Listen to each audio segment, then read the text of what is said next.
All the substances of abuse, whether they're opiates or cocaine or anything else, they're actually painkillers.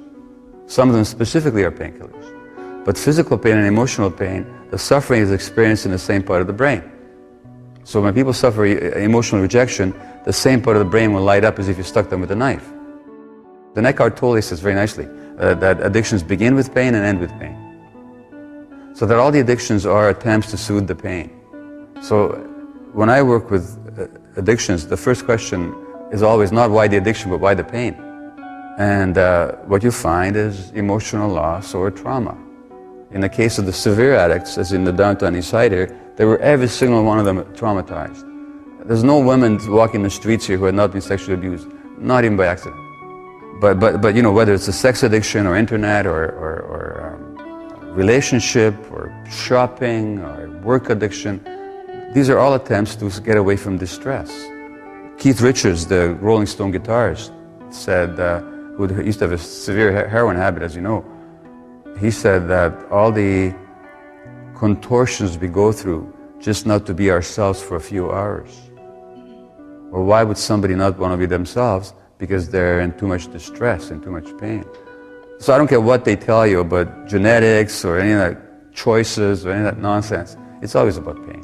Well, the Tibetan Book of Living and Dying, it's got a wonderful line in it. Whatever you do, don't try and escape from your pain, but be with it. Because the attempt to escape from pain is what creates more pain. And that's the reality with addiction. But the question is, how can people be with their pain? Well, only if they sense some compassion from somebody. So as another teacher says, only when compassion is present will people allow themselves to see the truth. So addicted people need a compassionate present which will permit them to experience their pain without having to run away from it. And all the attempts to run away, it's like another teacher says, the surest way to go to hell is to try to run away from hell. So you got to be with that pain. You just have to be with it, but you have to have some support. And we live in a society that, one way or the other, is always about instant relief, quick satisfaction, distraction.